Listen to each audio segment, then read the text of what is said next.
Hi, everyone. Cynthia Marcus here from Cynthia Marcus Counseling. I thought that I would make a quick video today to talk about externalizing as a way to help with understanding and dealing with big feelings. So, this is a strategy that I use with people of all ages, little kids up to adults. And it can be used in different ways, but today I want to talk about how to use it as a parent with your kids. And the reason why I thought this would be a good video to make right now is because I'm going through it with my 5-year-old and some big feelings she's having that are very stubborn. She might take after her mom and dad a little bit with the stubborn, firm streak.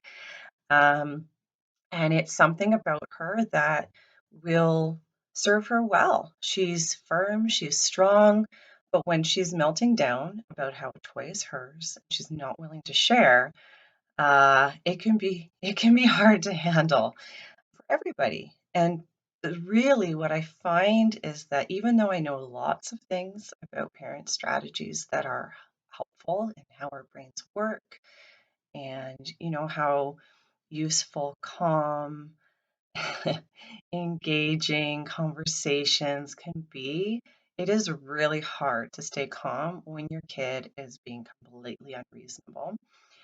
And you might know from an earlier video about the flipped lid, and her lid is flipping, and she's melting down about wanting to keep the toy for herself. And I'm trying really hard with empathy to bring that lid down and calm her, but it wasn't enough.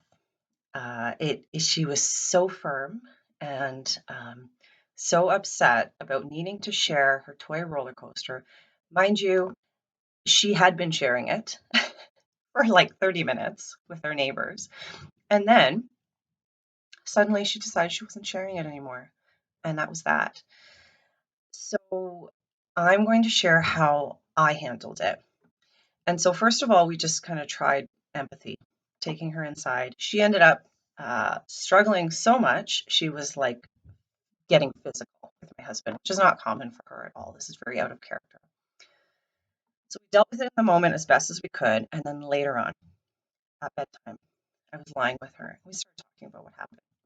And I said, sounds like Bossy Pants came out. Bossy Pants likes to tell us what to do and say, I'm the boss, and say, this is mine and this is how it's going, and that's that. And there's no negotiating with Bossy Pants. Bossy Pants is kind of mean.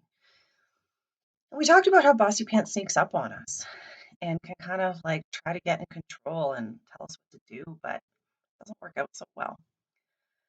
So after we talked about Bossy Pants, we talked about working together, girl, and how we can get her to come help us solve the problem and say, Bossy Pants, no, Bossy Pants, you need to leave us alone. We don't want you here right now. We want working together, girl, to help us figure out this solution. And then we kind of talked through what working together, girl might say. She might say, it's not kind to not share your toys. It's okay to want to play with something yourself. And we have to take turns. And by talking about it as these things, Bossy Pants, we can talk about the anger, we can talk about the bossiness, we can call it whatever we want to and whatever works best for the child. But the real point is that I'm not saying you're being bossy. You need to stop being bossy. I'm going to take things away from you if you don't stop being bossy. It's a very old school kind of punitive consequence approach where we talk about trying to make passive kids that comply because they don't want things removed. And for strong-willed kids, that can lead to a lot of headbutting, right? Where I'm not backing down, I'm being bossy pants as a parent, and so you're going to push even harder to try to get your way. So what I was trying to do is just talk about how it's not working for anybody, and we don't want to be fighting. We want to be solving our problems. So let's get these allies to help us solve these problems. And she wasn't defensive at all. We just talked about it. And then every time I see Bossy Pants coming up, we'll be like, sounds like Bossy Pants is coming around. Stop, Bossy Pants. Let's get working together, girl, to come help us. And then when she solves a problem with me, we talk about how it was a good choice and I'm proud of her. And it motivates her to do better. It's not going to mean that all the problems are solved, but it's working for her right now. And the thing is that the strategies are going to change. Kids are constantly changing. This threw us for a loop. This isn't like her, but she's going through something right now. And so we have to be responsive.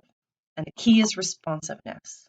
If we're reactive and impulsively take away the Wonderland trip we were going on the next day, doesn't really teach our kids anything. It just teaches them that mom and dad aren't going to work with me and I'm not allowed to have big feelings. So instead of taking away the Wonderland trip, we talked about how she now has to show us that we can use working together, girl, throughout the week so she can go to Wonderland again next time. More like working towards a reward, and it's working right now. So we'll see if it keeps working.